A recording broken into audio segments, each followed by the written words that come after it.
Hello students. तो आज हम लोग डिस्कस करने वाले हैं कॉमन एरर्स इन बायोलॉजी के बारे में।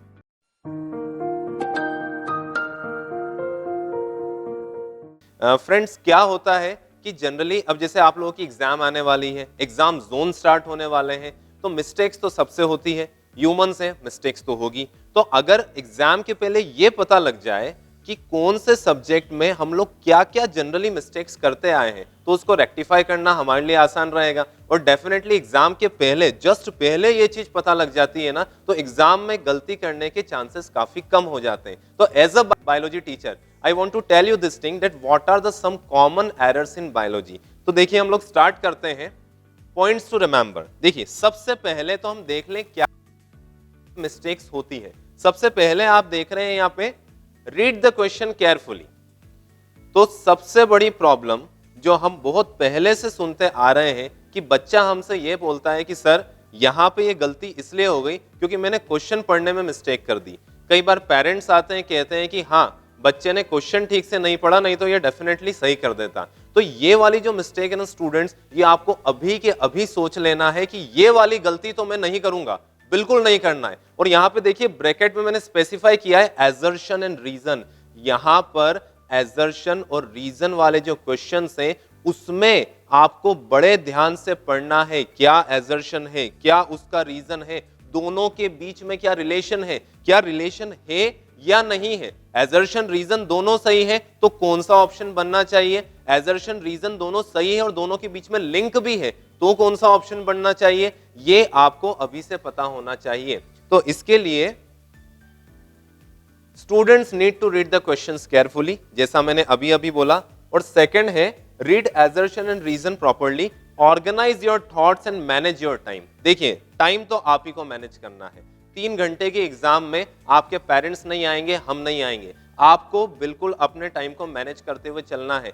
क्वेश्चंस को रीड करके रखिए क्योंकि 15 मिनट तो आपको क्वेश्चन पेपर रीड करने के लिए मिलते हैं। इसलिए पहले ही अपने दिमाग को आपको फ्रेमिंग कर लेना अपने दिमाग में पूरी कि आपको क्वेश्चन पेपर में कैसे कैसे क्वेश्चंस को अटेम्प्ट करना है। अब देखिए, सेकंड पॉइंट है अपना राइट इन पॉइंट्स, वेरी वेरी इंपॉर्टेंट। बच्चे क्या करते हैं, लॉन्ग आंसर क्वेश्चन पूरी कहानी लिख देते हैं। We don't have to write a story. वहां पे कोई नहीं है आपकी स्टोरी को पढ़ने के लिए। कोशिश कीजिए कि हम लोग उसे पॉइंट्स में लिखें। देखो, पॉइंट्स में लिखते हैं ना हम, तो बड़ा आसान होता है चेक करने के लिए भी। तो बार जैसे जो टीचर्स कॉपी चेक करते हैं वो भी बताते हैं और हमको भी पता है क्योंकि हम लोग भी कॉपी चेक करते हैं। हमको पता कितना आसान होता है कि पॉइंट्स वाली कॉपी को चेक करना। बात वही है जो आप स्टोरी में लिखने वाले हैं, पैराग्राफ में लिखने वाले हैं, सेंटेंस में लिखने वाले हैं, लेकिन उसी चीज को आप पॉइंट्स में लिखते हैं ना, थोड़ा सा स्पेसिंग के साथ लिखते हैं, तो आपकी वर्ड लिमिट भी कवर हो जाती है। तो आप देखो, थर्ड पॉइंट आ रहा है, सेम चीज, take care of the word limit. Word limit का बड़ा ध्यान रखना जरूरी है। यहां पर मैंने एक एग्जाम्पल लिया है वर्ड लिमिट। अब 2 मार्क्स, 3 मार्क्स और 5 मार्क्स के क्वेश्चन, 1 मार्क के क्वेश्चन तो पता है ऑब्जेक्टिव क्वेश्चन है, तो उसके लिए तो हमको किसी टेंशन लेने की जरूरत ही नहीं है क्योंकि अगर आता है तो ठीक है, नहीं आता है तो भी ठीक है। अब आप देखिए 2 मार्क्स के क्वेश्चन में 30 to 50 वर्ड्स। अब आप देखिए, अगर 2 मार्क्स के क्वेश्चन में 30 to 50 वर्ड्स लिखना है और आप एक लाइन में 10 वर्ड लिखते हैं, इसका मतलब 2 मार्क्स के क्वेश्चन में 3 से 5 लाइन लिखना जरूरी है। आप यहां पर देखिए, क्वेश्चन मैंने लिया है, क्वेश्चन नंबर 1 यहां पे, what are hormones, give example. Bio में क्या हम लोग हॉर्मोन्स आर केमिकल मैसेंजर और एक लिख दिया हमने थायरोक्सिन। अब आप एक्सपेक्ट अगर कर रहे हैं कि इसमें मैं आपको 2 मार्क दे दूं तो ठीक है, अगर मैं थोड़ी बहुत दया दृष्टि रखता हूं, थोड़ा सा मैं लिबरल चेकिंग करता हूं, तो शायद मैं आपको 2 मार्क दे भी दूं। लेकिन अगर आप इसको थोड़ा प्रॉपरली लिखें तो हम लोग क्या लिखेंगे, hormones are chemicals that coordinate different functions in our body by carrying messages through our blood.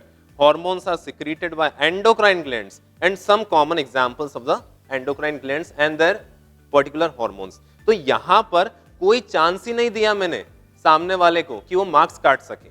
अगर आपने इस टाइप का आंसर लिखा, अच्छा यहां पर तो मैंने 3 एग्जाम्पल लिखे हैं, आप 3 नहीं तो 2 एग्जाम्पल दे दीजिए, कोई दिक्कत नहीं है, एक एग्जाम्पल दे दो, लेकिन पर्टिकुलरली ऐसा लगना चाहिए कि 2 मार्क के क्वेश्चन में आपने सफिशिएंटली लिखा है कि सामने वाले को आपने मौका ही नहीं दिया है कि वो आपके मार्क्स को काट सके। तो डेफिनेटली बहुत इंपॉर्टेंट पॉइंट है कि आप वर्ड लिमिट का ध्यान रखें। इसी तरीके से 3 मार्क और 5 मार्क के क्वेश्चन के लिए एक चीज स्पेसिफाई करना चाह रहा हूं मैं यहां पर। Third point, draw diagram neatly.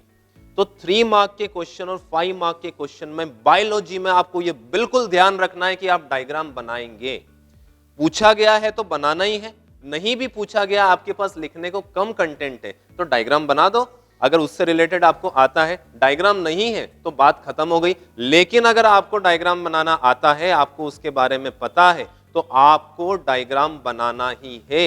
So you have to draw the diagram neatly and cleanly and use pencil. Pencil का ही यूज करना है, ठीक है। Next, diagram labelling should be one sided. देखिए, एक साइड में डायग्राम लेबलिंग होना चाहिए। कई बार हम लोग क्या है कि न्यूरॉन का डायग्राम आपसे पूछ लेते हैं, ह्यूमन हार्ट का डायग्राम पूछ लेते हैं, आप दोनों तरफ लेबलिंग कर देते हैं। अगर आप दोनों तरफ लेबलिंग कर दोगे ना, इतना होच-पोच लगता है और चेक करने वाले को लगता है यार बच्चे को शायद ये नहीं पता है कि किस तरफ लेबलिंग करना चाहिए। देखो, लेफ्ट साइड करो, राइट साइड करो, अप साइड करो, डाउन साइड, कहीं भी करो, नो प्रॉब्लम। इसके लिए मैंने एक स्लाइड यहां पे रखी है, दिस वन। बच्चे ने क्या गलती करी है? सबसे पहले diagram should be drawn with pencil, यहां स्पेसिफाई किया, बच्चे ने पेन से डायग्राम बना दिया, ठीक है। आप ही किसी की कॉपी का ये एग्जाम्पल हमने ले लिया है, ठीक है। Labelling should be one sided. अब आप देखिए, बच्चे ने कुछ लेबलिंग ऊपर कर दी है, कुछ नीचे कर दी, बिल्कुल अच्छा नहीं लग रहा है। डायग्राम पेन से बना दिया, लेबलिंग ऊपर नीचे कर दी, नहीं अच्छा लगता है। आपके लिए डायग्राम बायोलॉजी में आप ये समझ लीजिए कि एक वरदान की तरह होते हैं। आपको डायग्राम की इतनी अच्छी प्रैक्टिस करना है कि सामने वाला आपके मार्क्स काट ही नहीं सके। लेबलिंग एक साइड में करेंगे, डायग्राम अच्छा बनाएंगे, पेंसिल से बनाएंगे, और हमेशा हम लोग क्लीनली और नीटली उन डायग्राम्स को बनाएंगे। अब देखिए अगला point, do not leave any question. Question हम कोई नहीं छोड़ेंगे। देखो, बोर्ड कहता है और हम सबको पता है, कोई बच्चा जीरो नहीं है। हम लोग साल भर तैयारी करते हैं। अगर हम साल भर तैयारी कर रहे हैं तो ऐसा तो नहीं हो सकता कि हम लोग ये बोलें कि सर 30 क्वेश्चंस में से 5 क्वेश्चन 7 क्वेश्चन मुझे आते ही नहीं थे। ऐसा नहीं हो सकता। हम लोगों ने साल भर पढ़ा है, हर क्वेश्चन के बारे में आपको कुछ ना कुछ तो आता ही है। So you have to write something. खाली कॉपी में मार्क्स नहीं मिलते हैं। आप अगर लिखोगे तो मार्क्स मिलेंगे, यानी कि आपने लिख के अपना काम कर दिया है, उससे रिलेटेड लिखो। अगर किसी पर्टिकुलर क्वेश्चन के बारे में आपको ऐसा लग रहा है कि मेरे को इसके बारे में एग्जैक्टली नहीं आता है, so whatever you know about that, उससे लिंक करता हुआ भी है, तो डेफिनेटली नॉलेज के मार्क्स मिलते हैं। और last but not the list, running out of time. Running out of time का क्या मतलब है कि आपको अपने टाइम को बेटा मैनेज करना है इस तरीके से कि आपको जो जो भी क्वेश्चंस आते हैं सभी क्वेश्चन अटेम्प्ट करना है। आप सभी क्वेश्चंस को अटेम्प्ट कर सके गिवन टाइम में। अगर आपको 3 आवर्स का टाइम दिया गया है तो 3 आवर्स में आपका क्वेश्चन पेपर कंप्लीट हो जाना चाहिए। ऐसा ना हो कि सर मुझे 3 क्वेश्चन आते थे लास्ट के, बट मुझे टाइम नहीं मिला और मैं उसको अटेम्प्ट नहीं कर पाया। ये नहीं होना चाहिए। सो एक बार फिर से read the question carefully, assertion reason specifically बहुत ध्यान से क्वेश्चन आप पढ़ेंगे। सेकंड, राइट इन पॉइंट्स, इसका बड़ा ध्यान रखना, पॉइंट्स में लिखना है, नीटली क्लीनली लिखना है। Next, take care of the word limit. Word limit आप लोगों को स्पेसिफाई करके दी हुई होती है इंस्ट्रक्शन में क्लियरली, क्या क्या वर्ड लिमिट है। 5 मार्क्स के क्वेश्चन की 80 to 120 वर्ड्स, 8 से 12 लाइन लिखना है, डायग्राम बनाना ही है। इसके बाद draw diagram neatly and cleanly and use pencil only. Labelling one sided करेंगे, डबल साइडेड या चारों साइड नहीं करना है। Do not leave any question, हम कोई क्वेश्चन नहीं छोड़ेंगे।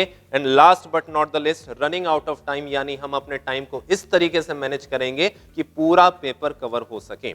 सो थैंक्स अ लॉट, आज के लिए इतना ही। आई होप कि आज के इस पर्टिकुलर प्रेजेंटेशन से आपको ये जरूर समझ में आया होगा कि हमको क्या क्या मिस्टेक्स नहीं करना है। तो all the best for your exam. Thanks a lot, thank you very much, good bye.